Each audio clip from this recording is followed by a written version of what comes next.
Okay, so I see that we're live on Facebook and YouTube and Twitch, all three. And I'm gonna start letting people in. Is that okay? I can't hear you, Aisha. Sorry. One last thing. We're live and you're recording as well, right? You are recording. Oh, I'm recording. Okay, 1, 2, 3, go. I'm starting, and yes, we can go live.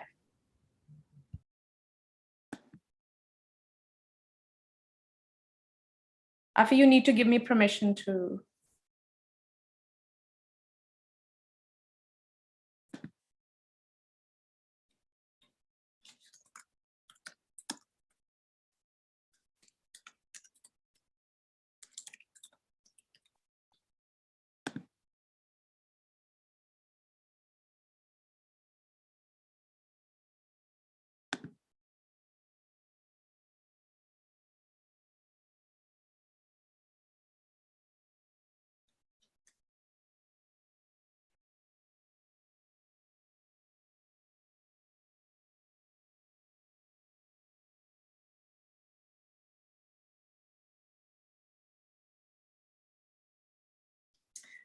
Good evening, everyone. We will be starting soon. Just waiting for everyone to come in and get settled.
Welcome, everyone. I'm thrilled to see so many people turning and tuning in for this talk. Thank you so much. We're still in the Asian American and Pacific Islander Heritage Month, and we're still in this prolonged era of xenophobia, both as a matter of policy as well as part and parcel of cultural psyches manifests in material culture. On May 1st, we reopened our 2018 exhibition, American Peril, Imagining the Foreign Threat, a title coined by me, Masood Elias, virtually. It is up on the 12 Gate site. Please go check out. The exhibition was curated by film and media expert Rob Buscher from the Collections of Islamic History, expert by Dr. Jamal Elias, and from Rob Buscher and Kathy Matto's collections. Today, we're hosting a talk with Rob Buscher, Dr. Elias, and movement artist Makoto Hirano. Welcome, Jamal, Rob, and Makoto. For a discussion on 150 plus year-long history of anti-Asian racism and anti-Muslim bigotry through the lens of American popular culture. This panel of media, academic, and cultural production expert will reach across decades of news media, entertainment media, and more to locate a timeline of cultural bigotry that unfolds parallel to that of state-sanctioned anti-Asian and anti-Muslim racism and discrimination in the US. I'm going to start with the brief introductions of our panelists, and then I will ask a question for them. As we move along, we will keep our conversation fluid with individual questions for all. And in the last 10 or 20 minutes, open the forum to questions from our wonderful audience. So please, if you have any question while we're on the topic, while we are discussing something, please feel free to send those questions to chat box to me, and I can read them out in the end or while we're on that topic. So my first panelist is Dr. Jamal J. Elias. Jamal J. Elias is a Walter H. Annenberg Professor of the Humanities and Professor of Religious Studies at Penn, where he teaches about Islamic history, religion, culture, literature, and art, with a focus on Western and South Asia. Rob Buscher, my second panelist. Rob Buscher is a film and media specialist, educator, art administrator, and publisher, author who has worked in nonprofit arts organizations for over a decade. As a person of biracial Japanese American heritage who's deeply involved in his community, Rob also has an expertise in cultural sensitivity, training, community organizing, and advocacy issues related to Asian Americans and Pacific Islander community. My friend Makoto Hirano is a Philadelphia-based dance, theater, and performance poetry artist. His award-winning ensemble and solo performance works have been presented nationally in numerous venues and festivals across the nation. So welcome Jamal, Makoto, and Rob here. So we really want to have this panel in a conversation style. And I think my first question is about the genesis of the show, right? And its journey. Rob, you had come up with the idea, and that was at another moment of heightened hate crimes in the country. These moments probably never die, as we were having this conversation before. They just come in and out of mainstream news. So that is why it is important to keep these conversations going and keep it our social conscience. So Rob, let's start with you, like about the collection of this exhibition, a collection of all the artifacts. And also, I would like to know at what point you thought of this exhibition and like presenting in a gallery format. Thank you, sir. Yeah, absolutely. And thanks for having us here today. I think it's important, although Asian American Heritage Month is a time of celebration, given the recent tragic events in our country, I think it's important that we really have difficult conversations about the history and contemporary anti-Asian racism. So I do appreciate 12 Gates for opening the space in this way. And I really look forward to having this conversation with our other panelists. But just a small correction, it was actually my wife, Kathy, who had the idea to do an exhibit. And she came to me with this idea because, I teach Asian American Studies at Penn, and we have often, for years now, gone antiquing. We enjoy antiquity from, as recent as 20 years ago to much older. And in particular, I've always been a fan of ephemera and advertising from the turn of the 19th century. And as I was deepening my own research and my knowledge of early immigrant histories of Asian immigrants to the United States, I started to come across periodicals, newspapers, magazines, and advertisements in some of the ephemera that had these kinds of very painful anti-Asian portrayals, and specifically the Chinese community in the 1850s, 60s, 70s, 80s, and then later the Japanese. And growing up as a mixed race Japanese American in the 80s and 90s, at a time when there was a resurgence of anti-Japanese racism because of the US-Japan trade war, I always understood the role that propaganda played in the lived experience, and particularly the reality of hate, and how one community can be scapegoated in violent rhetoric, and that will lead to real life implications and consequences. So we were collecting these items as classroom teaching resources, and I do use them for my students. And after we had been collecting for maybe a year, Kathy said, why don't you do an exhibit? I mean, this is such a powerful collection. We should be sharing it with the public. So that was kind of the first iteration. And shortly thereafter, I reached out to you, actually. And we had started this conversation about, whether 12 Gates would be interested in hosting this. So 2018 was a different time. We were in the midst of the Trump presidency. There had already been, at that point, 2 years of presidency and a year of campaigning that had led to a resurgence of anti-Muslim bigotry. We saw some very direct impacts of the anti-Muslim rhetoric, specifically the vandalism of Al-Aqsa Mosque in Northeast Philadelphia, the evening after Trump first talked about the Muslim ban in one of his campaign speeches. We had seen all sorts of racialized violence happening along the campaign trail, and certainly policy enacted along those lines. This was before COVID-19, of course, but there was still this kind of sense of xenophobia and a sense that Asians were going to become a target once again.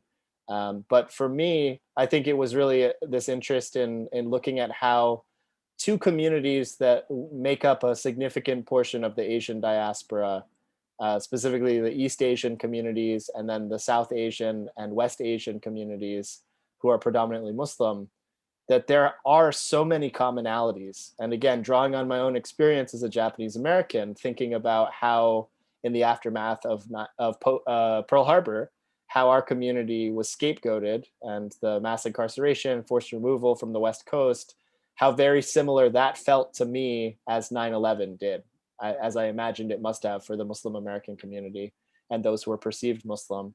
So that was always kind of on the table, but I didn't have a research background in that at the time. So it was really thanks to Dr. Elias and his collection.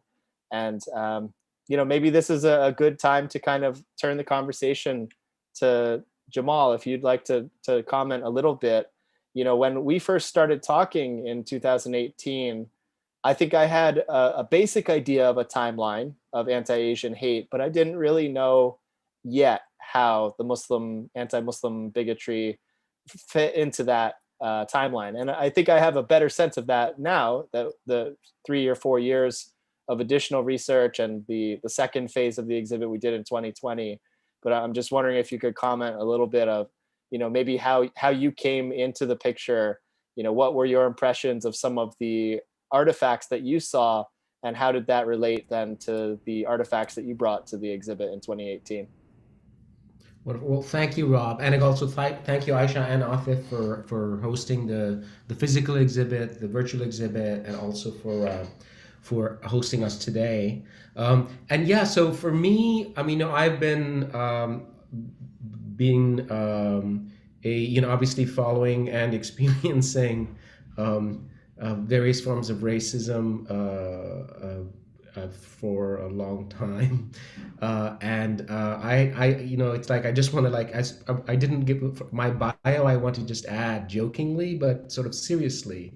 I have, and this is not just to I'm not sort of this is not victim kind of narrative, but just to give you a sense of how crazy targeting people actually is. I've experienced direct racism, threats of violence or violence for being an Arab, for being a Jew, for being a Latino many times, for being Roma, which is called Gypsy when you want to be. And I can add a couple more. I've never experienced it for being a Pakistani, which is what I am, which is sort of weird. But just to say how these things actually happen. But so I've been aware and sensitive to this, and also collecting materials and being aware of materials. I was very lucky when I was a graduate student. I had a chance to meet and get to know quite well Jack Shaheen, he was a professor who has now passed away, who he worked actually on anti-Arab and secondarily because of that anti-Muslim prejudice and racism in media. And he wrote this book called Real Bad Arabs, real spelled like film reel. So Real Bad Arabs, and I got to know him, and since then I got very sensitized to kind of the material cultural aspects, the visual cultural aspects of this. And then when when Rob was working on this show, and when he started thinking about the show, and you were thinking about hosting this, Aisha, that's when I actually I thought okay, this makes some sense. I've always, and as I'll talk more if we have time, that's what I'm mostly interested in talking about. Is the absolute continuities of experience, and again of Asians, and of course it's related to other people. That doesn't mean there's kind of like the border ends where Asia ends, right? It's like other people experience this too in similar ways, and the fact that how much it's sort of there's a particular kind of dehumanizing and caricaturing that is essential to discrimination in certain ways, and how the patterns are actually so similar. Uh, but also, and this is what I'll talk about a little bit, it's also legally, these things are so intertwined. In the United States, racism has historically been illegal, legally justified. So that was just like a reason why I was really, really, really excited about being able to work with Rob, and it was great. I mean, and it's still great. So that's all I want to say at this point. Yeah, thanks for that, Jamal. And I think we're definitely going to go back to some of those points a bit later, and I think in our discussion. But I want to bring Makoto into the conversation as well. Makoto, you and I have worked kind of tangentially on a few different things, more in terms of presenting work that you have been doing, either through the Asian American Film Festival or the Japanese American Citizens League. But you were also a subject of the portrait series that we did for the 2020 second phase edition of American Peril.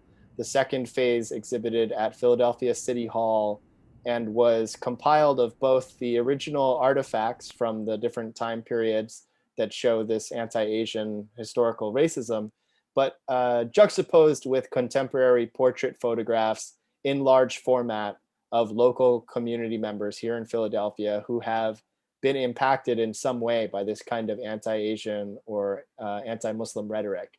And so Makoto posed with one of the exhibit artifacts.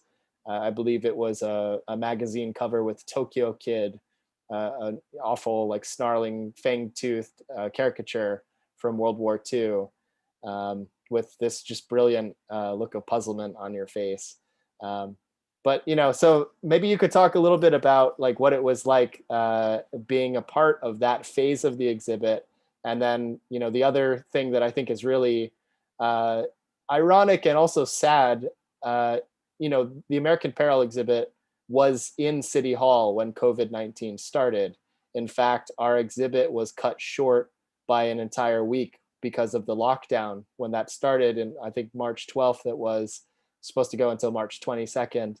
And almost immediately, we started seeing anti-Asian hate crimes. And obviously, that has only continued to grow in intensity. I think the Atlanta spa shooting was really a wake-up call for a lot of people. But then especially, you, Makoto, have been working on a project as well throughout 2020 that dealt with gun violence and feelings of safety for Asian Americans. And so suddenly, in the wake of this tragic shooting, your project has become incredibly relevant because of this intersection of that topic. So if you could maybe talk briefly about your involvement in the 2020 photo series, but then maybe some introductory remarks related to the Great American Gun Show. Thanks, Rob. That's a lot to think about. Aisha, thank you for having us. Jamal, pleasure to meet you again. The photo series, man. Firstly, I'll say Rob's been really responsible for upping my profile in Philadelphia as an artist for the past 6 or 7 years, and I appreciate that. I kind of say it jokingly, but also it's kind of true. Rob just calls me and he's like, "Yo, I got this thing," and I'm like, "I'm there. I don't need the details for the most part. I'm there. I trust Rob." And so, I mean, that's that truth be told. Of course, I read the email, but but that's how that came to be. I trust Rob. I trust Rob with a lot of things, and so I arriving there and arriving on the site where the shoot was taking place and seeing. I mean, my first interaction with the materials was being sort of invited to look at this gigantic table where all the images and artifacts were laid out for me to look at. And that was my first interaction with the exhibit and the materials, was to be like, here, take a look and have feelings about it.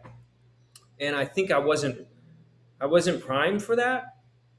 And not in a good or bad way, I just wasn't primed for that. So it took so long for me to understand how to engage. It's like, my experience, I guess, was walking in was of I'm going to support Rob's project. And then it became I have to consider my history and the history of all of our people. And by our, I'm just saying a Pan-Asian people's history, and reflect on that on this like random Thursday morning or whatever day it was. And to do that, not only to do that, but then also to select something that had some kind of resonance. And so I guess all that to say, it was kind of a whirlwind experience of feeling like maybe it's probably not just me, but so when I was young, when I was a teenager, I had this thing where I would like every time I look at the clock, a digital clock, it would say 1, 2, 3, 4, and then I was like, this is crazy. It would happen all the time, and I would ask somebody, hey, what time is it? And they would say 12. It's like 12:30. I'm like, well, what time is it actually? And they would say, it's 12:34. And I'm like, this is incredible. And there's like thing happening over and over. I was 16 and I thought it was a really significant thing and it meant something. And until it wasn't, until it stopped doing that. And I start to think, is it me? Is it me, or is this actually real? Am I actually seeing these numbers 1, 2, 3, 4, or am I happening to tune in to something, some kind of wavelength or rhythm that allows me to see 1, 2, 3, 4 anytime it's about to be 12:34 a.m. or p.m. And I relate that to this experience with the exhibit, and also sort of the times that we're focusing on right now, contemporary times, and the sort of violence against the people of Pan-Asian descent, of course, of Arab and Muslim descent as well. And I go like, is it because I'm just looking for it all the time, or is it because it's present all the time? And trying to find an answer for that is, well, makes me lose my mind a little, because there is no answer, or there is an answer and it's very obvious. It is always happening. But either way, I kind of oscillate between the two. It's some of the beginnings of this gun show piece that I'm working on. The short version of that, and maybe we'll talk about it some more. So, but in 2016, 2017, there was a lot of, well, we all remember. If we were in the States, we all remember, right? So one of the things that we might recall or remember is around firearm sales and the rhetoric around Second Amendment rights, gun law reform, open carry, constitutional carry, all these terms were becoming household terms. And we were learning about them. I was, unfortunately, having to learn about them. And this, having to question sense of safety. And these ideas were floating around, as not a project until they started to solidify and become a line of inquiry, which then has led into this project, which is currently titled The Great American Gun Show. And sort of, we're imagining it to be a hybrid. We haven't officially actually started the project in sort of rehearsal form. It's all in planning, strategic, logistics, partnership building, et cetera. But we're imagining the project to be some kind of a hybrid between a community conversation and a show, and some kind of platform that is neither of those two things, that speaks on the topic, the intersecting topic of sort of gun violence and gun ownership, gun law reform, and Asians and Asian Americans and violence against. And so that's kind of the short and the long version of that. Thank you so much, Makoto. Thank you again. It's wonderful. So I think as a follow-up, I would like to know how we come to understand people not known to us personally, the role pictures or the propaganda play, and how in real life that understanding affects us and them. And another thing I would like to discuss is differences between the way various hates shape up and generates out of racism against Asian Americans. But maybe for Asian Americans may not be the same as Islamophobia in terms of where each is coming from and the form they take. So Jamal, I would like for you to shed some light on this, if possible, please. Thank you, Aisha. That's actually an excellent question and an important point. And they are sort of differences, but actually they're not as many as one thinks, because I mean, I'm just going to go, I know we're talking about contemporary media culture, but a lot of this comes from a fairly entrenched history. So basically what it is, and I mean, I'm just going to, excuse me for giving a very small history lesson on this, but there is this issue that, I mean, I'm going to just jump forward. We think about, and you know, Rob, a lot of, if you look at the material elements, it's like Rob can talk about this a great deal, and also a lot of the, if you look at the visual materials that are online, you'll see this, that it's not just sort of like the contemporary period or the Second World War or something like that that actually gave rise to enormous levels of prejudice. There's entrenched kind of legal prejudice against people who are categorized as different. And we're different from what? Well, different from white people. And what does white people mean? Well, in essence, white people, when this all started in this country, let's say 1790 is the first kind of legal documentation on this.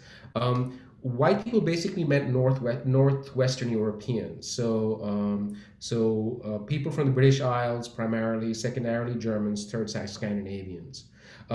And so there were series of actually exclusions. And at first the exclusions actually, you know, they included Europeans, and there was all kinds of racial stuff that was said about Eastern Europeans, Balkan people, and certainly Southern Europeans very much so, meaning Italians, Greeks. It took a long time to make Greeks into white people. There's all that kind of stuff. So at that point in time, there were, for example, the Chinese were being brought into certain kinds of labor. And there was enormous kind of systemic apartheid-like treatment, so meaning where they could live, how they could live. And people even spoke with them. It's like the Chinese were here to be essentially two-legged beasts of burden. That's really what they were seen as. And already there were these categories that would actually get established about, you know, the difference between a Chinese person and a Japanese person. And both of the incredibly negative stereotypes, but there's a distinction between the ways in which the Japanese are terrible and the ways in which the Chinese are terrible. But what's common is that they're inferior. And the same thing applies to people from other parts of the world. I mean, with the Chinese, and again, the materials that Rob has collected and put on the show make it really obvious. Part of the way in which you make people inferior in the United States is to give them sub-Saharan African features. So a lot of the Chinese people were made to look like the caricature of black people. So you link this up in the same way because it's all about inferiority. But of course, the US's relationship with black people is very different. And, you know, not that it's better in any way, but it's actually different.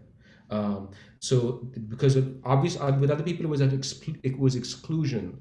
People don't often know this, but Africans got the right to naturalize as citizens way before people from Asia, way before. So in any case, so when you think about, for example, I just want to like give you as an example and just briefly talk about this. There are these two cases that are completely linked, which is about actually what defined being white, because immigration to the United States, naturalization as a citizen of the United States was completely tied to notions of whiteness. And this is all 20th century stuff, early 20th century stuff, and it hits its heyday in like 1920s, basically. And what was going on is that, you know, they were trying to define, so Chinese were excluded from being citizens, and suddenly there was this notion of essentially you had to be white. So there's a very famous case, a Supreme Court case, in which there was a gentleman named Ozawa, last name Ozawa, who was obviously of Japanese ancestry. He had come to the US as a kid. He was completely assimilated into US society. He had served many years with distinction in the US military. And he applied for citizenship on the basis of being white. Because he was a fair-skinned Japanese man. I mean, and this is weird because these categories are so absurd, right? Because as we all know, Japanese people had come in many different shapes and sizes. But he did it on the basis that he was fair-skinned, and he actually testified about how people in Kyoto actually have the blush of pink that true white people have, and all these sorts of things to get himself citizenship. But they ruled that, the Supreme Court ruled that he was, even though the definition was white, he wasn't white, because he did not belong to the white race, which they started equating with what they would consider to be Caucasian. Caucasian meant white, regardless of whether or not you were fair-skinned or dark-skinned.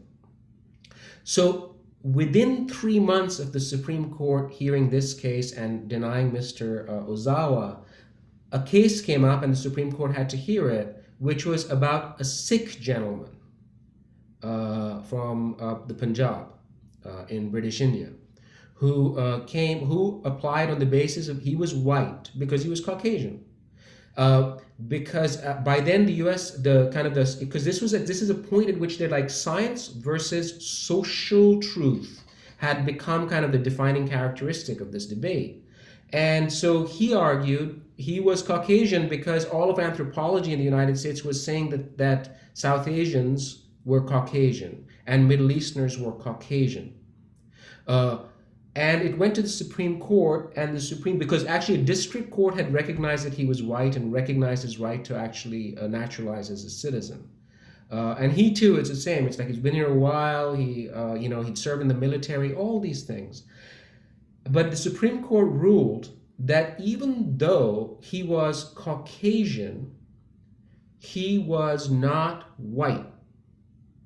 Because, meaning they made a distinction on this thing by white by race and white by culture. And culture meant that and they used this word, it was everybody knows. Basically, common sense tells you that he's not white, even though science tells you that he's a Caucasian. So these cases are within months of each other. He was denied, the Supreme Court overturned his citizenship request from the district court level, and it resulted in it was terrible. This is in the mid 1920s, in which it actually then barred South Asians from becoming U.S. citizens for a very long time. And many people, I think, 65 people roughly had their naturalization removed. They were stripped of their citizenship because this was overturned. Both of these follow on a case in which, so already it's like, because what's happening in the end of the 19th century is that they're deciding, okay, Greeks are white, fine. Then it's like, but Asiatics, no Asians. But then like Armenian people say, it's like, well, what about us? Armenians are really, really Asians. I mean, they're very much inside Asia, but they were considered white partly because the courts then finally decided they were white because they were Christian. But it didn't happen quickly. They had to prove their Europeanness. They had to take pictures of their daughters wearing frocks as if they came from England. I mean, things like that, to make them pass as being Armenian. So then a Syrian guy actually there's a very famous case, his name Najud, I think is the name.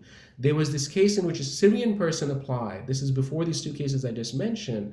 And the Syrian person, he actually applied for, again, and he was heard, and they determined based on, they didn't actually do the kind of the head measurements in court, but this is all based on kind of racial phrenology and craniology and all these things, that is an Arab a white person or not? But remember, a Greek is already white. A Sicilian is already white. But they would measure earlobes and they would measure foreheads and decide, and on that basis decide whether a blonde, blue-eyed Syrian could be white, right? And he actually won. But then it's interesting how it flip-flops later on, and this keeps going. And for a while, then actually in the 30s and 40s, there's the categories of who can be an American, meaning the racial construction of Americanness is legally kind of keeps getting challenged. But I just want to say one thing before, and it's in the 52 or 53 when Congress removes racial categories from immigration. But just I want to remind everyone one thing. In 1935, the US all had these categories, right? Immigration was central to being an American, having the right to be an American.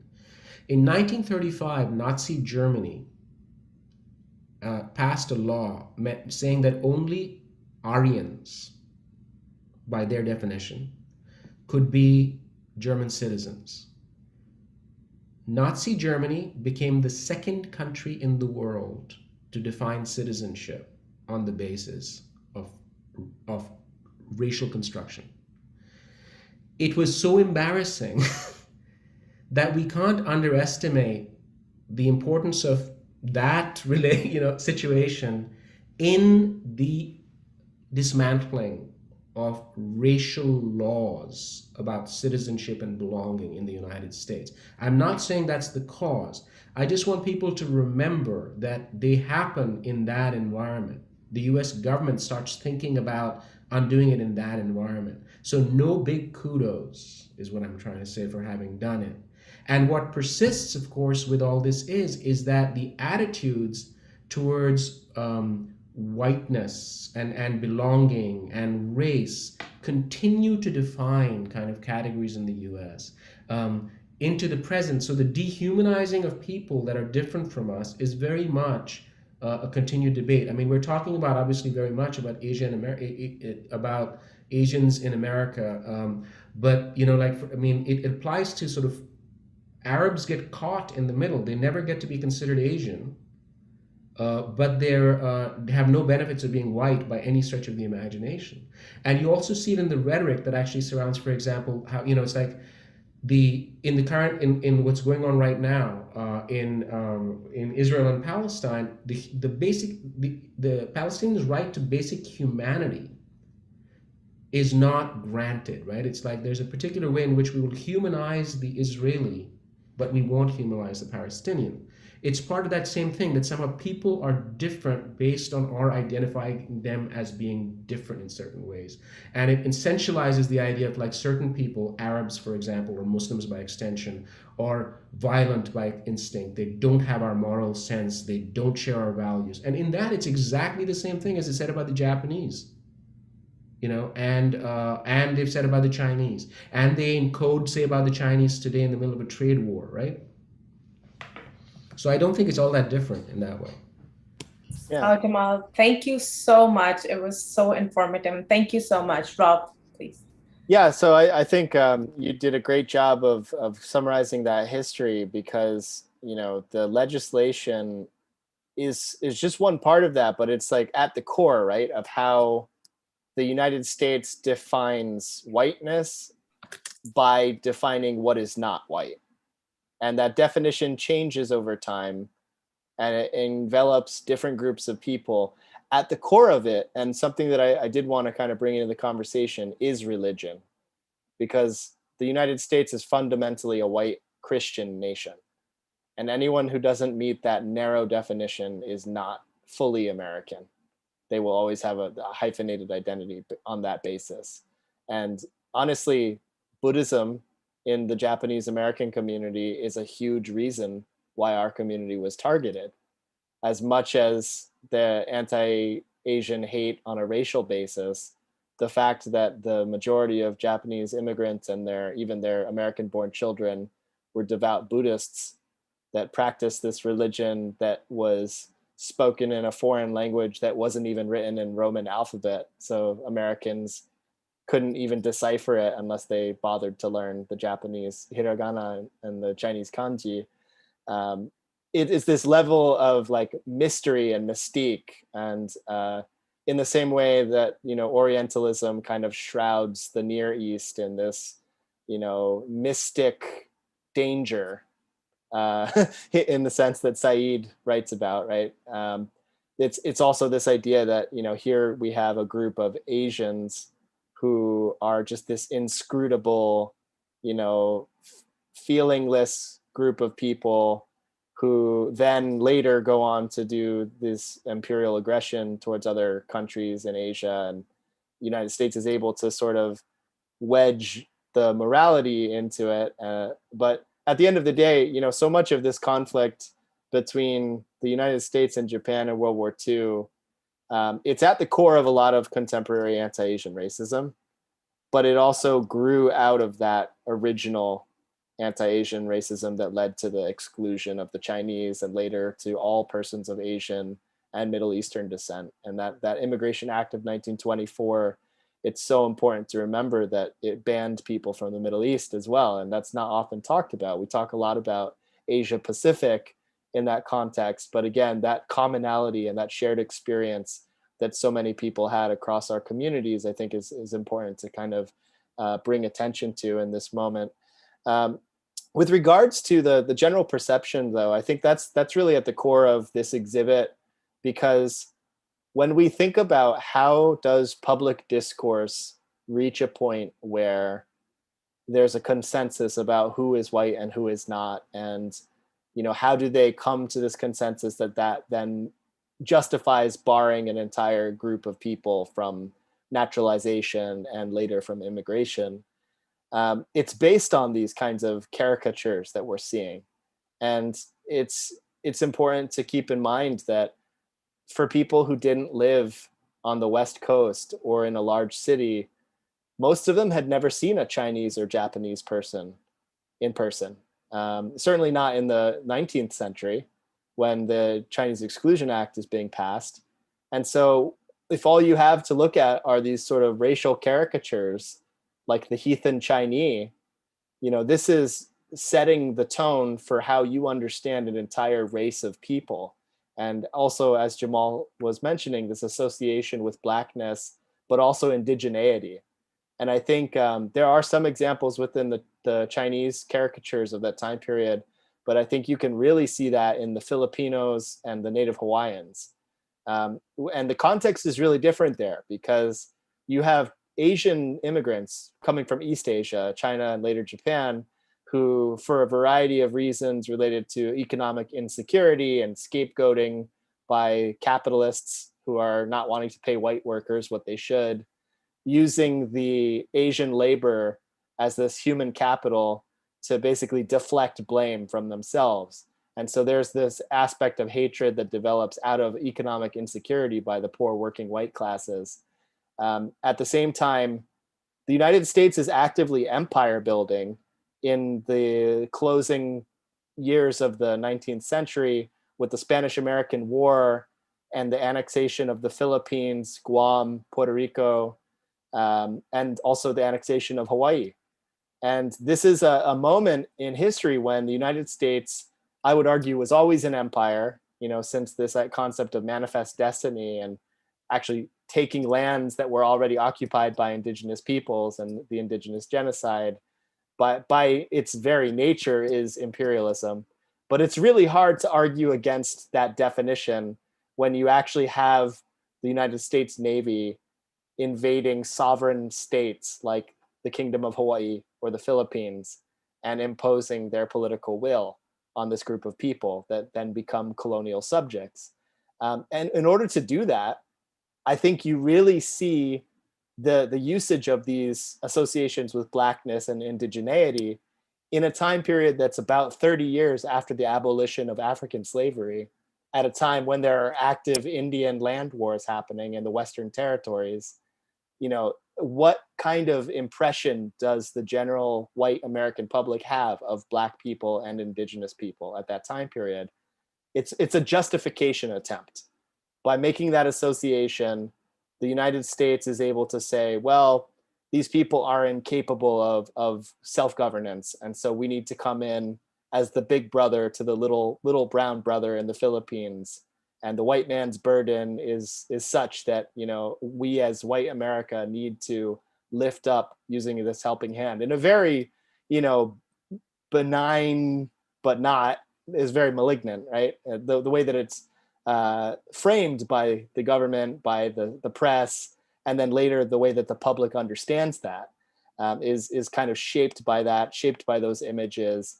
And it's something that, you know, resurfaces in a lot of ways with the wartime propaganda against Japanese, And this kind of uniting force, certainly the propaganda speaks for itself. And if you haven't had a chance to look at the collection on the website, I think you'll be able to see exactly what we're talking about here.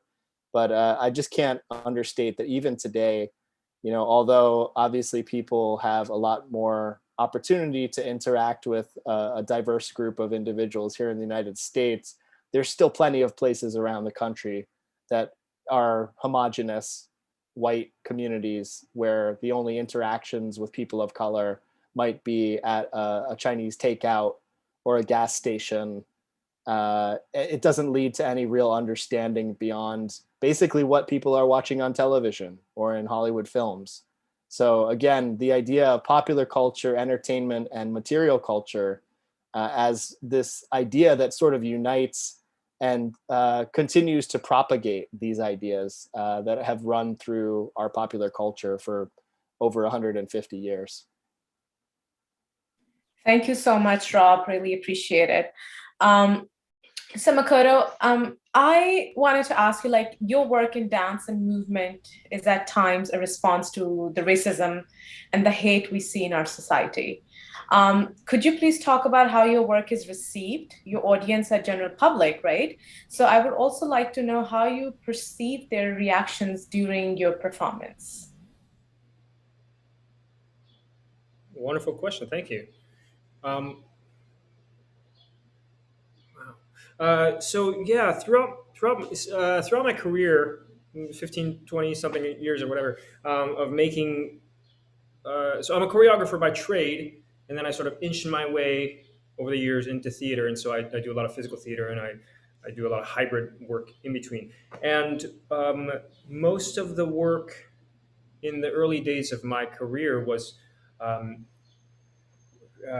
this is before I had an understanding of what being an Asian American artist meant for me, and so I was heavily sort of focused on Japanese American narratives, history, and working for projects, building projects with that at the core, and because I thought that would make me an Asian American or Japanese American artist, like that's how I would identify as being that, and it wasn't until a few of those projects under my belt that I understood that everything I was going to do as a creative was going to be Asian American, regardless of whether I tried to make it so or not. And so I eased off. On the in a thematic sense. What's a theme that is? Oh man, I just had this conversation. Sorry, I was just having this conversation an hour and a half ago with a colleague about the thing that is the motor that is inside for people that create things, and how for most people, myself included, it doesn't accidentally become something else that isn't of their own. And as a poet, sometimes as a performance poet, the way I write it tends to be pretty free form until it starts to create a structure. And the early stuff that I write has nothing to do with the stuff that it ends up being, because it always ends up being something I'm interested in. So it doesn't matter where I start; it always ends up in a place of interest or a deep desire or some kind of line of inquiry. And so. I'm thinking about that right now because that is a little bit the trajectory of my career as well. I was like, I'm gonna be Japanese American with my work because everything's gonna be Japanese and Japanese American based. And then once I was less hard focused on it, it felt like I was being even more Asian American in my work and in the way I was represented or the way I was perceived.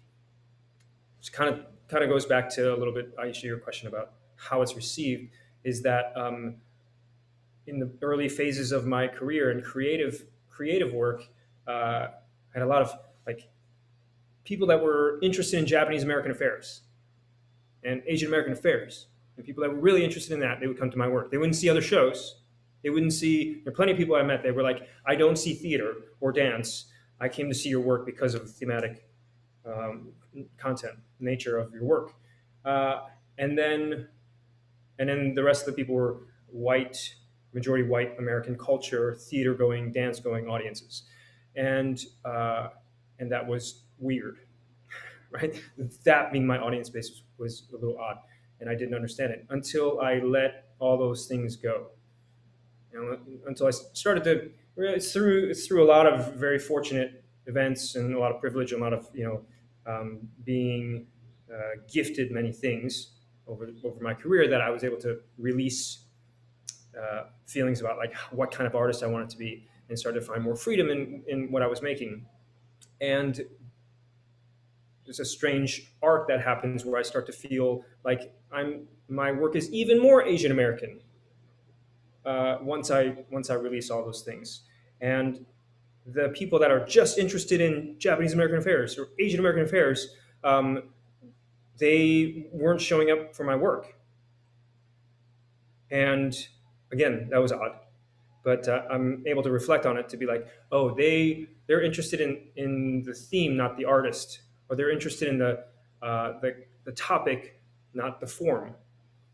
And I'm interested in all the things. If it doesn't touch, for an audience person, if it doesn't touch on, or if they're not interested in all those things, then my work might not be of interest. And that's how I've sort of come to understand how I become an Asian American artist. Is like by accepting all those things and saying yes to all those things, while also like being a little hands off with the direction in which it moves.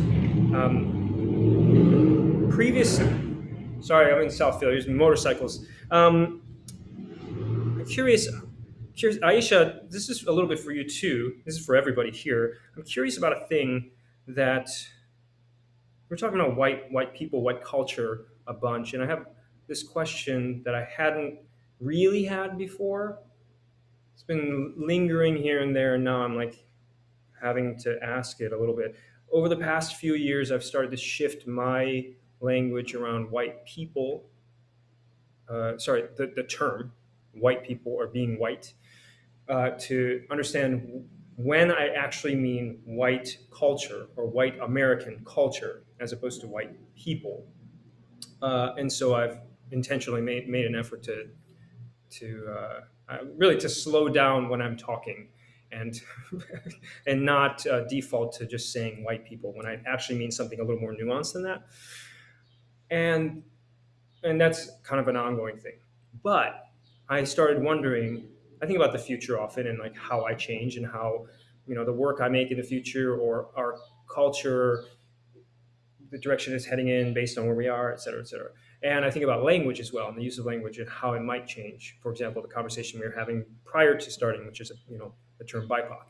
Related to that conversation a little bit, I'm thinking about the word white and white people. And I thought, oh, is it just a matter of time before I or us, before we as a culture, very blanketed term, but I'm gonna use it, as a culture are no longer calling people white people? Is it just a matter of time before we start to inject a little nuance into the way we talk about white? I was gonna say, white people. I don't have another word for it right now. There is white American culture. That's one thing for me, and then there's what I consider white people. And I'm like, that's like, I haven't changed that since I started to learn English, and I was 6 years old. Like, white people, that's it, and it hasn't changed for me. White people, white folks, and I thought if I'm still using the same words 37 years later. I feel like it's pretty unnuanced, and I wonder if that's our, I don't know. I wonder if that's reflected, that inquiry, that question is reflected in you all. If you wonder about that, if you have theories about that. Makoto, I have some thoughts about that actually, and I think back to it because I grew up in a town that was like literally 98% white based on the census, and I have a sense that white people don't really think of themselves as white. Like, of course they know that they're white, right? Like, if you're talking about race, that yes, of course that they're a white person, but I think people tend to think about their ethnicities. If you're in a predominantly white institution, predominantly white community, like, you're not white, you're Italian or you're German or you're Irish. And like the town that I grew up in, you know, it was a pretty even split between Irish and Italian, with some German sprinkled in there, odd mix of Scandinavians. And then, you know, just a very small handful of people of color. And, you know, again, less than 3% of the population, like 17,000 people. And they're just, it's one of these things that I've encountered overseas as well. When I was living abroad in the UK, or specifically in the UK, a lot of the international students that I met in London would ask me, why do Americans talk about their ethnicity? Like, you're all American. Like, what does it matter? Like, you know, that you're someone 5 generations ago came from such and such place. Like, if you've all been living in America for that long, aren't you just American at that point? And that kind of blew my mind, because, you know, I was living there as like I was 17 years old when I moved overseas. And, you know, to have somebody challenge me with that perspective is kind of the first time I ever thought about it. And, you know, in the years since, of course, the answer is that, like, race and racism, institutional white supremacy, this is kind of at the core of, like, at least why people of color aren't allowed to kind of forget that hyphenated identity. But I've also spoken to a number of my Black friends and colleagues who, having spent time abroad, will often say the first time I've ever been called an American was when I left this country. And when somebody doesn't see me as a Black person or doesn't see me as a Black American, I'm just an American. And that's really powerful in its own kind of way. But I guess, you know, to your original point, I try to be as specific as possible. I mean, like, obviously out of a sense of convenience, like, there are things that we're talking about that, you know, you can say white people, but again, we probably mean white culture. But then, like, what is white culture? You know, I think at the core of it, it's probably like capitalism, consumerism, specifically consumer capitalism, and the idea of consumption in, like, excess, and how that is sort of rooted in this militarism and expansionism overseas, international global capitalism fueled by American imperialism. You know, when I ask my students, and I do this all the time, I say, how do you define American? What is an American? Or what is American culture? And they have a really hard time thinking of anything, is particularly with the culture aspect. The first thing that people say is, like, 4th of July, fireworks, parades, you know, patriotic songs. And, like, there's a trend there. And so I guess, like, you know, I think white people don't know what white culture is. If you tell them, like, what is white culture? I think as historically oppressed minorities, we can say, I know what white culture is because it's been the object of oppression in different aspects of institutional white supremacy. And, you know, it's not fitting in. It's the oppressive forces within our society that kind of, you know, keep us from being accepted as non-hyphenated full Americans. But whether or not we ever really get to the point where we can talk about it in that level of nuance, I'm not sure. And I guess the last thought that I'll add to that is that if we ever did, I think we'd have a much better chance of really uprooting a lot of this historic oppression, because, you know, no community is a monolith. And if you can connect to somebody about the history of their peoples, even if it is 5, 6, 7 generations ago, you know, it wasn't easy for a lot of Europeans when they first came here. There's oppression. There is, you know, racism, if you can call it racism, certainly prejudice. And I think, you know, reminding people and having that shared empathy, that's maybe where those conversations could lead. Thank you so much, Rob. And thank you, Makoto, for asking that question. So I think my work at 12 Gates is specifically focused on art created by South Asian diaspora in America and elsewhere, and expanding out of the other, expanding out of that other diasporas. So I do think about our audience, of course, but the work we show needs to be seen by everyone. Much of it can be specifically for white people too, right? As you said. But sure, the gallery is located in Old City, which is predominantly very white neighborhood. But most people who walk in are not from the neighborhood.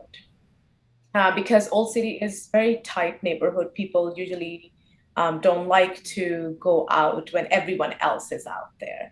And many people look at our titles and don't walk in sometimes. They look at the artist's name, or they see anything, they just pass by and they don't come in the place. So while that label shows up in our work, but more like, I think more in terms of non-white. So yesterday I watched a clip of Mark Lamont Hill's interview with someone, white man, who rejects the study of critical race theory, and asked him what he liked about whiteness. The man didn't respond to it, and then saying he doesn't think as a white person, Rob, as you said, speak about privilege. But I thought it was a very interesting question. So Jamal, I really wanted to loop you in this question if you're interested to answer. Thank you. To be perfectly honest, I have a lot of trouble with throwing around the term white in simple ways. Yeah, because I mean, I understand what it's done. Obviously, I use it too in certain kind of shorthands among people who know what I'm talking about. But I think sometimes when it's being used, in my own defense and defense of other people who use it that way, I think it's a shorthand, for certain things among hopefully people who know what you're talking about. But generally, I think again, there is no whiteness. There's actually no whiteness. I think it's actually a way of talking about. It's a shorthand way of talking about privilege, either people who have privilege or people who are aspiring to privilege on the basis of race. And there's lots of this. So this whole reason, why do Italian Americans not over time, not today. Today they've become white. But over time, why did they try so hard to be white? Well, because the choice was either trying to assimilate at the bottom of the people in privilege, or with people who are much worse off. And so you try and assimilate to the people who are in privilege. And so that struggle, I want to be white, in this country ends up being really about aspiring to privilege. And I think also for people we're talking about white, and Rob was talking about in sort of in kind of middle America, wherever the heck that is, I haven't met it yet. But in that world, where people just like they're white, it's a world in which there are a lot of people who feel that, and have been taught, and that's why I think it's actually not an innate thing. They've been taught that for some reason they are entitled to a certain kind of privileged, materially privileged, socially privileged existence, and which they often don't have. So in terms of US politics, this is often very obvious that a lot of people, it's like, we're obviously not supposed to be losers, and we're losers because of someone else, for example. Or, it's not because whatever, we had bad luck, we never went to school, whatever, something like that. It's never, that is never part of it. So I think, so it really is this kind of assimilation to success. I mean, and the other thing, then is that we kind of, we're talking about white versus Asian, but in the United States, there are other categories, right? It's like, in my own kind of politics, I aspire to being a globalist. I am not to put myself in a stereotype, but I am I believe in everyone's, that we should aspire to make everyone better off, and to kind of, I support liberation movements, I support equality movements, on the basis of all kinds of things, not just race. But so in that sense, I think, I don't know, we're leaving out kind of African Americans as a category, and they're very important. So Aisha, African Americans don't swarm to the gallery either, right? And a lot of it has to do with, I think in that case, it's not because of who they are. I think that's where the notion of privilege and everything comes in. It's people don't think they belong because they don't think, it's like when you say white people are coming, well, working class white people from Bustleton Avenue aren't coming either. This is Philly talk, but it's like, because it's a notion of where they belong and where they don't belong. And I think that's less than a notion of necessarily race sometimes. But as I was saying earlier, it's like, we see this all the time. There are immigrant groups that try so hard to be white. So, I mentioned Armenians as a category, but, Iranian Americans, again, this is one of their big internal issues, is some people are busy trying to be white because somehow it gives them privilege in their, from their perspective. It gives them status relative to other people that they see are being screwed over. But that's why I don't think whiteness is actually a category. They are privileged groups, and obviously because of U.S. history, they will continue to be predominantly what are defined as white groups, as the privileged groups, and in a certain political way, more political than any other way, I think, electorally, people who are categorized as white continue to be privileged. So that's the case.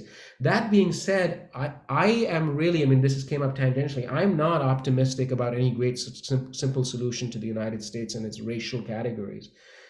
Everything we do in this country, every form you fill out, every document you have that actually is related to the government is racially categorized. It's actually absurd when you think about it. You can't fill out a school form. You can't get a driver's license. You can't apply for a home loan. You can't sign the housing HUD kind of thing, whatever it's called, where they actually, everybody asks you race. And many, many forms don't have an other category. So it's going to take us a while to get out of categorizing ourselves in those terms, rather than whether someone has a long nose or funny ears or whatever. So true. I always have this concern, like for the longest time, I used to say where I'm from, right? And I have literally lived in this country longer than anywhere else, right? And especially in this city. So I have started saying I am from Philadelphia, and I just do this now. And I think, Jamal, we had this conversation before. No, where are you from? And I'm from Philadelphia. But where are you originally from? I am from Philadelphia. No, but where you came from? I came from New Jersey. So, I started doing this. So, and again, I think it's my work who gives me this entitlementship or privilege, I can say for myself. But because I feel confident for what I'm doing. But the funny thing is, my son, who is 14, nobody ever asked him this question, where are you originally from? So, he is as American as he wants to be, right? And he thinks. So the other day he went for a haircut and somebody asked me, where are you from? He said, I grew up in Philadelphia and still growing up, right? And I was like, where are you originally from? So, I was quite amazed asking 14-year-old this question. And of course, I understand living in city, I don't expect this question like coming across like that. But, that's very interesting conversation. We are having, I know it's 6:09. I do want to open it to public, and we have one wonderful question actually, but I'm not trying to change a topic, but I really want to talk about a little bit about propaganda posters. And after that, we can, of course, go to questions, and we might get to this topic again for the next question. But we may debate whether propaganda posters are art or not. But by some definition, propaganda art is some kind of art, right? And we also debate about how much art affects our lives in reality. And in the space of that debate, we see propaganda art. And used all over the world at war times or at times of intense nationalistic political moments. So we could talk about the role of art or the power of art in changing people's psyches and culture over the time. And are we hopeful there? So who wants to go first? I would really like some answers from all three of you, and then we can then open it to public. I can talk briefly about just the role that art plays in the propaganda, and maybe our other panelists can take other parts of that question. But, I think a lot about what drew me to some of these images initially. And the first piece in the collection that my wife and I had is a poster that we saw at the Kimmel Center. They were having a flea market there, and I walked in, And staring at me from across the room was this fiery, flaming Japanese soldier's face, in big bold letters, "Factory fires help the Japs." And it was like a gut punch, like I've never seen, up to that point, I'd never seen a propaganda poster from World War II in person. And it just had such a visceral reaction to me to see that in public.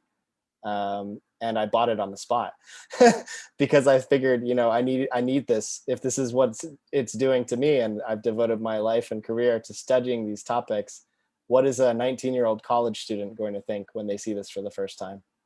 Or, what is an elder going to think in the context of a gallery?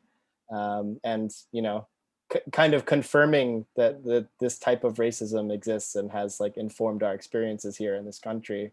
But at the core of it, there are a lot of really prolific, wonderful, talented artists who participated in these campaigns. And you can really look throughout history, but I think in particular, World War II, it happened at a time period when American art and culture was so prolific that, we had people like Theodore Geisel, Dr. Seuss, who was drawing anti-Japanese cartoons. Jack Campbell from the Walt Disney Illustration Company, he was doing the Tokyo Kid cartoons. All of the major studios, the cartoon studios, Paramount did Superman, with anti-Japanese statement. Disney did a slew of films starring Daffy Duck and Donald Duck rather, and a couple of actually feature-length films on the topic. Arthur Schick, the Polish Jewish American artist, did a really prolific series of anti-Japanese cartoons for Collier's Weekly magazine, and the list goes on. And if you look at these things objectively, I think you can agree, like regardless of your politics, that these are well conceived, right? Like these are well executed, well conceived, compositionally, in terms of the art itself, it is well done. Is it a good piece of art? I mean, that's the question, because I think, again, I can admire the talent of the artist, but at its core is this like deeply problematic message. And that continues to be, something that lives on in cultural memory. Even if those original images are removed from that context, we still see cartoons of Japanese and other East Asians with squinty eyes and yellow skin based on the kinds of caricatures that were drawn by these prolific artists. Great, thanks, Rob.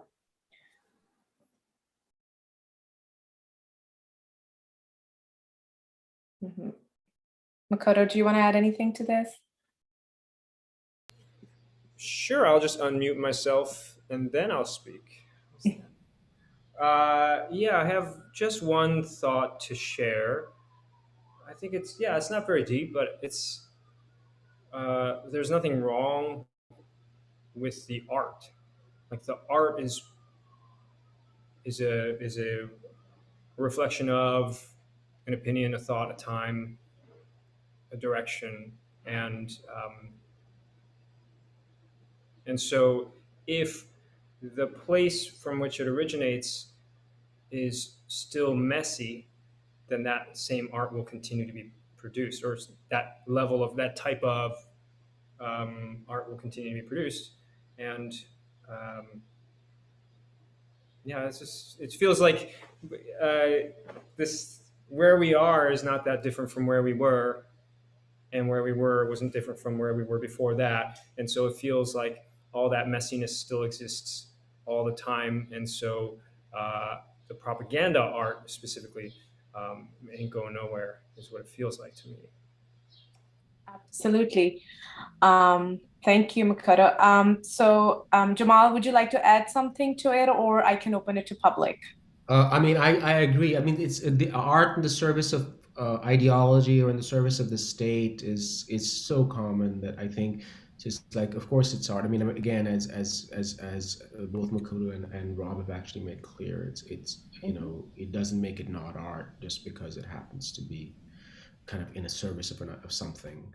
something negative, in this Absolutely, case. yeah. Thank you so much. So please, thank you to our audience for being with us. Please, you can post your questions in chat and I will read out to our panelists. I actually have one question from Mir Masood Elias. I'll read it to all of you.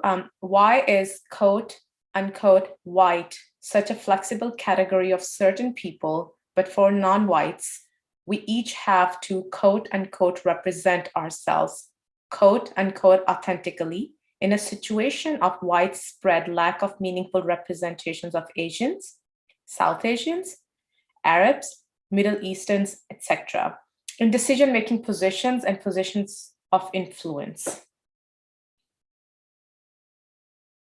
So who wants to go first?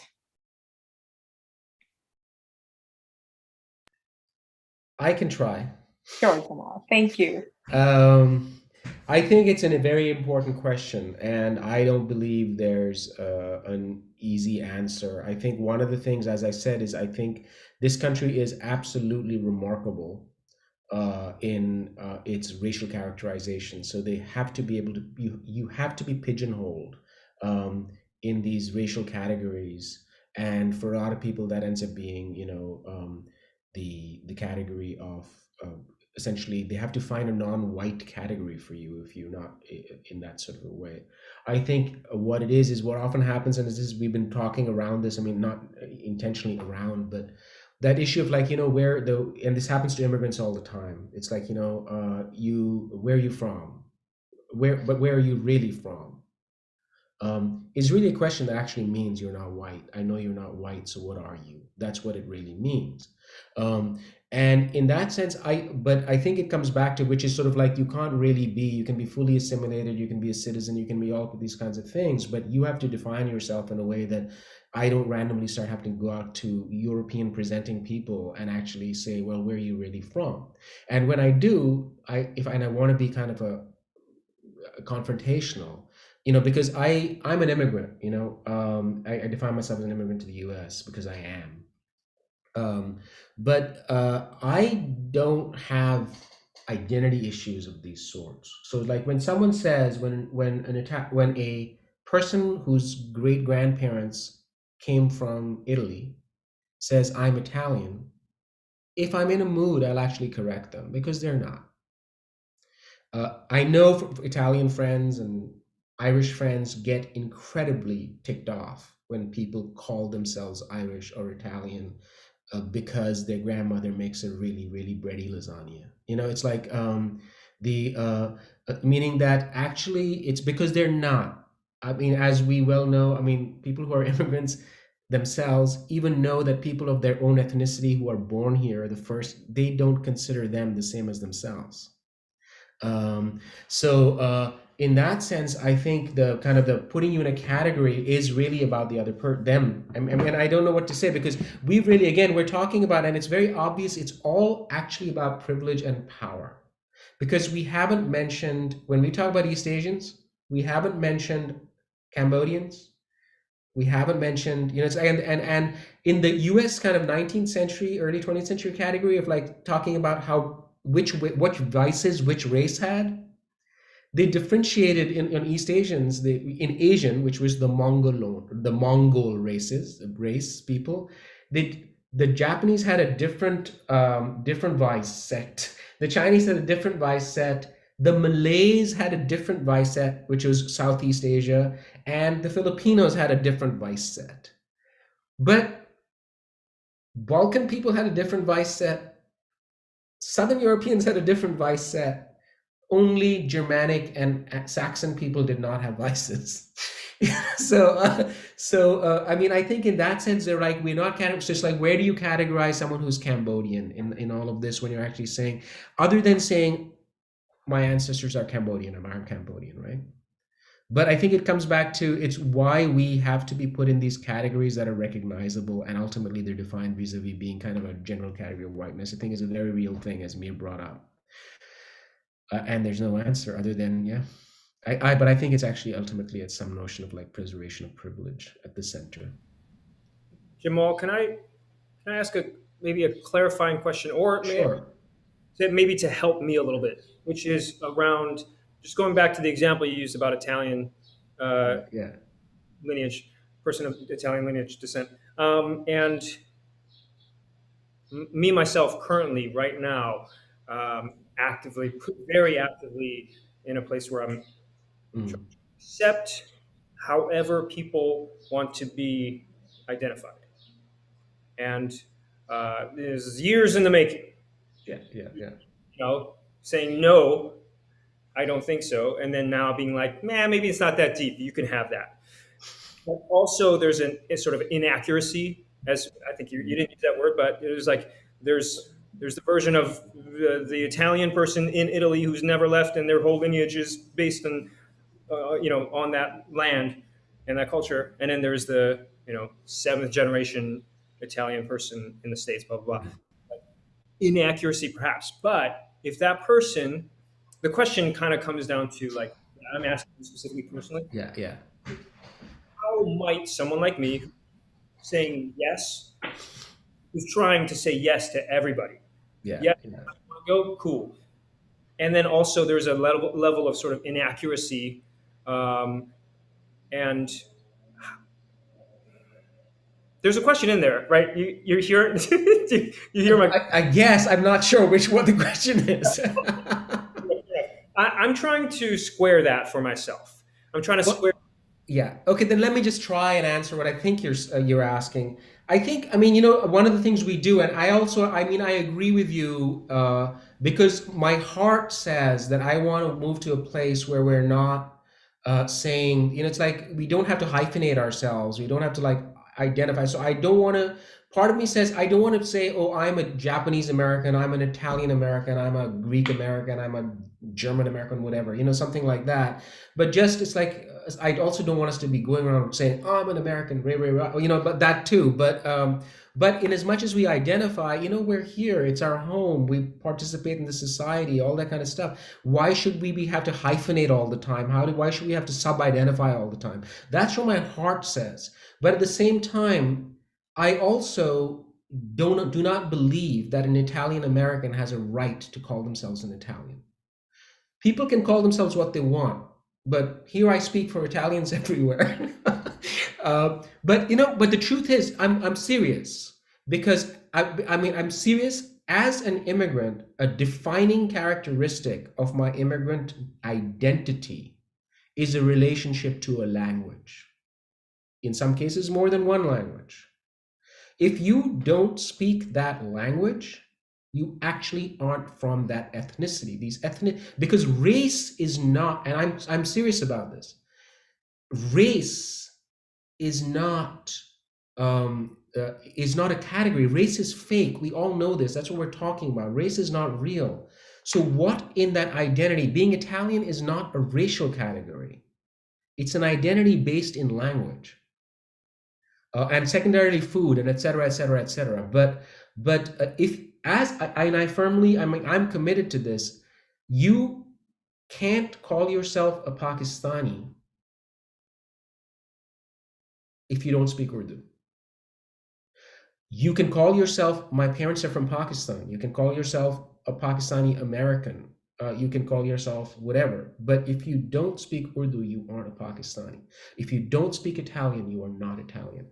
From the perspective of Italians I've heard this, this is a common kind of thing.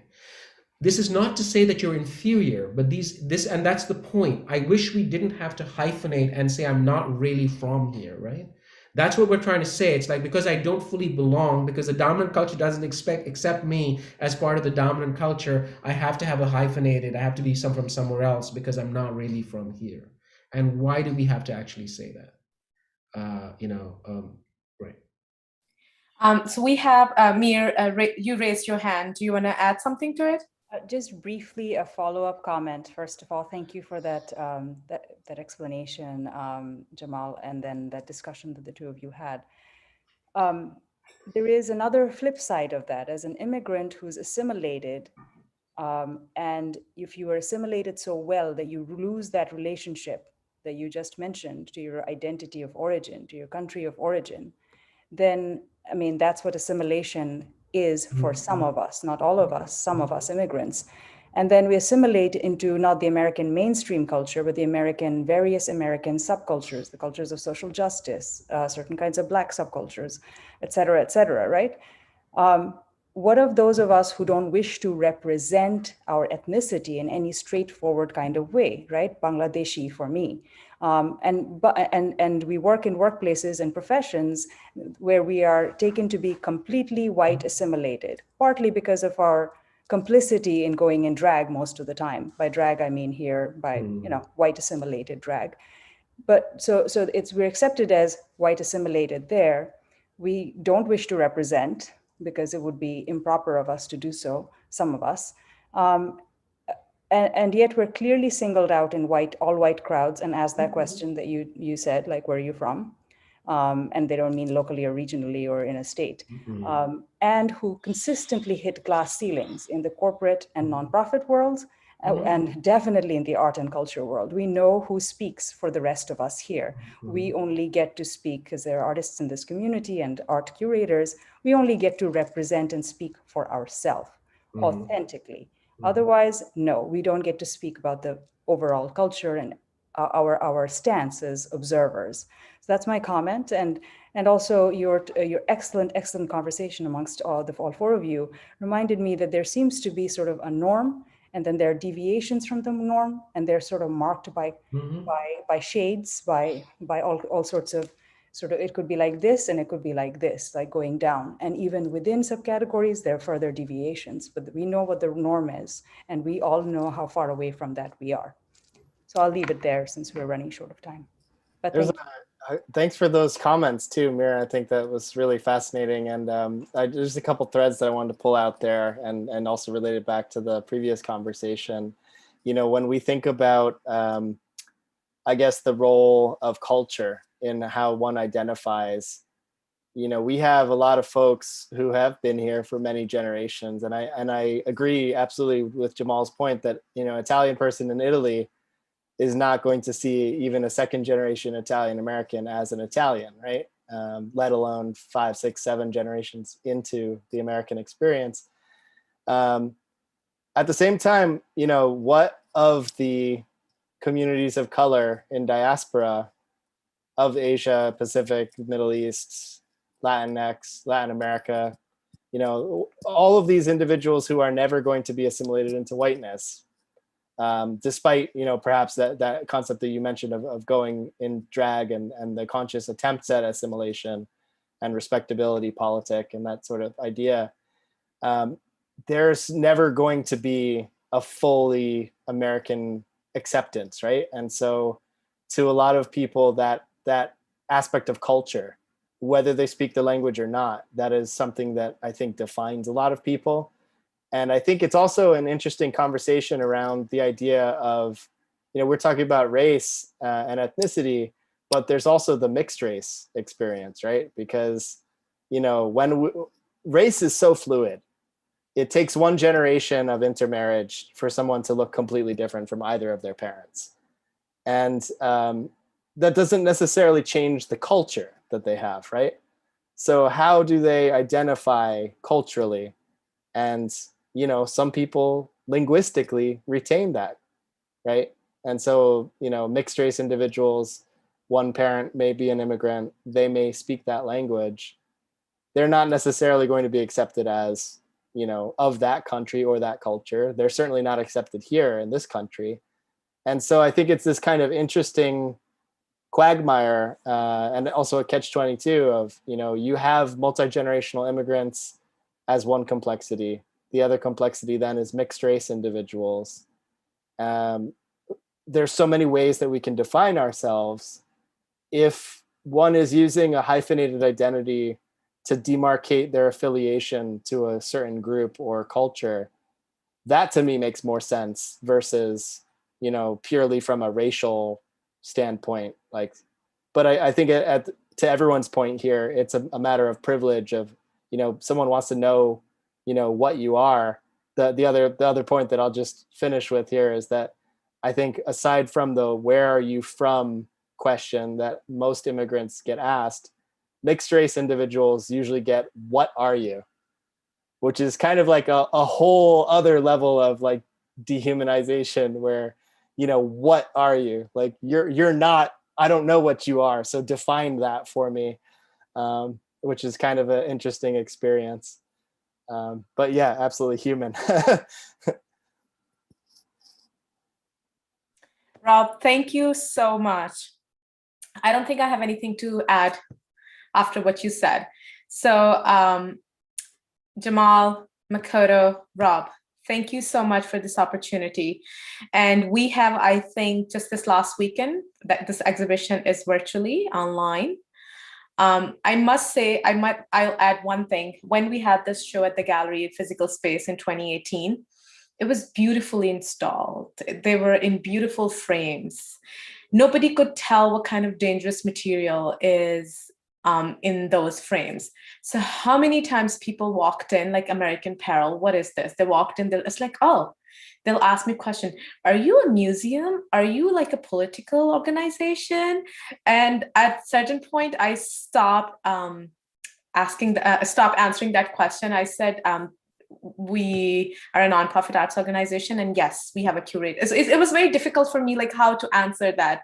Again, who are you? Like, why these things are framed? Why they are nicely hung? So I think that was the reaction we were planning to get and we were trying to get. But let me tell you, it was a wonderful experience, wonderful collaboration, and exactly like this conversation. So many more to come. Peace to everyone. And I don't know if our, we just had, 12 Gigs just had their first virtual fundraiser actually online. And let me tell you, Philadelphia, New Jersey, New York, DC, thank you so much for your love and support. So your support make us curate these programs and we can hear these wonderful people. And hope to see you all soon in person. Bye, everyone. And thank you so much for joining us and staying with us for whole event.